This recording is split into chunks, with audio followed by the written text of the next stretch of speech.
दिल्ली के एक एक बच्चे के लिए शानदार स्कूल बना के देने हैं, यही हमारी सफलता है। लेकिन हमारा असली सारथी भी जेल में बंद है और जेल के ताले टूटेंगे, बहुत जल्दी छूट के आ जाएंगे। तमाम तरह के आरोप, इतने इतने आरोप लगाए झूठे झूठे, बच गए, निकल के आ गए केवल अरविंद जी बजरंगबली जी की कृपा से।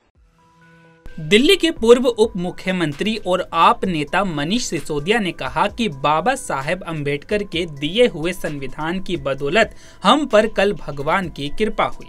बाबा साहेब ने 75 साल पहले ही ये अंदाजा लगा लिया था कि कभी कभी इस देश में ऐसा होगा कि तानाशाही बढ़ जाएगी। तानाशाह सरकार जब एजेंसियों, कानूनों और जेलों का दुरुपयोग करेगी तो हमें कौन बचाएगा। वहीं पूर्व डिप्टी सीएम मनीष सिसोदिया ने आगे क्या कुछ कहा, देखिए वीडियो। अभी गया मैं बजरंगबली के मंदिर में, पंडित जी ने आशीर्वाद दिया।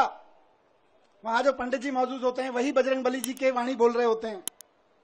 उन्होंने बजरंगबली जी की वाणी से आशीर्वाद दिया कि विजयी भव, सफल भव।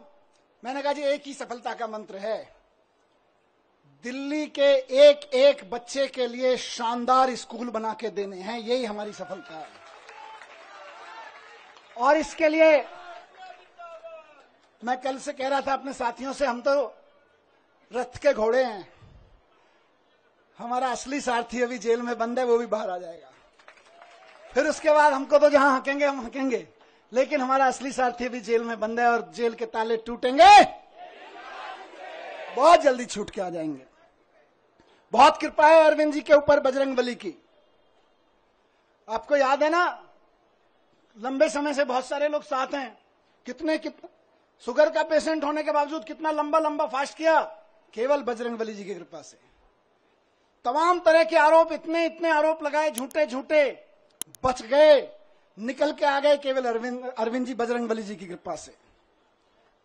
और मैं समझता हूं भगवान की कृपा, बजरंगबली जी की कृपा हम पर कल हुई बाबा साहब के दिए हुए संविधान की बदौलत। बाबा साहब ने, जब ये मुकदमे की सुनवाई चल रही थी, मैं बहुत ध्यान से सुन रहा था, पढ़ रहा था, पूरी डिटेल ले रहा था वकील साहबों से। बाबा साहब ने 75 साल पहले, करीब 75 साल पहले अंदाजा लगा लिया था कि कभी कभी ऐसा भी होगा, हम लोकतंत्र का संविधान बना रहे हैं, लेकिन कभी कभी ऐसा भी होगा कि इस देश में तानाशाही ताकतें आके आतंकवादियों और ड्रग माफियाओं पर लगाए जाने वाले कानून को आम आदमी के ऊपर लगाएंगे, व्यापारियों के ऊपर लगाएंगे, विपक्षियों के ऊपर लगाएंगे। तो उस वक्त उन व्यापारियों को, उन आम आदमियों को, उन विपक्षियों को कौन बचाएगा? तो बाबा साहब ने पहले ही लाइन जोड़ दी थी, संविधान बचाएगा।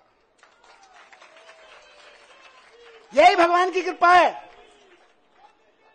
कौन बचाएगा उनको जब तानाशाह सरकार अपना जुल्म करेगी, एजेंसियों का दुरुपयोग, कानूनों का दुरुपयोग करेगी, जेलों का दुरुपयोग करेगी, तो कौन बचाएगा? 75 साल पहले उस महान शख्सियत ने लिख दिया था कि मैं ऐसा संविधान दे रहा हूं कि तुमको संविधान बचाएगा। आज हम संविधान के बदौलत खड़े, संविधान की ताकत से यहां पे खड़े हैं। आज मैं शुक्रगुजार हूं देश के संविधान का, बाबा साहब का, और साथ साथ बहुत विनम्र निवेदन के साथ में माननीय सुप्रीम कोर्ट का, बहुत विनम्र सम्मान के साथ में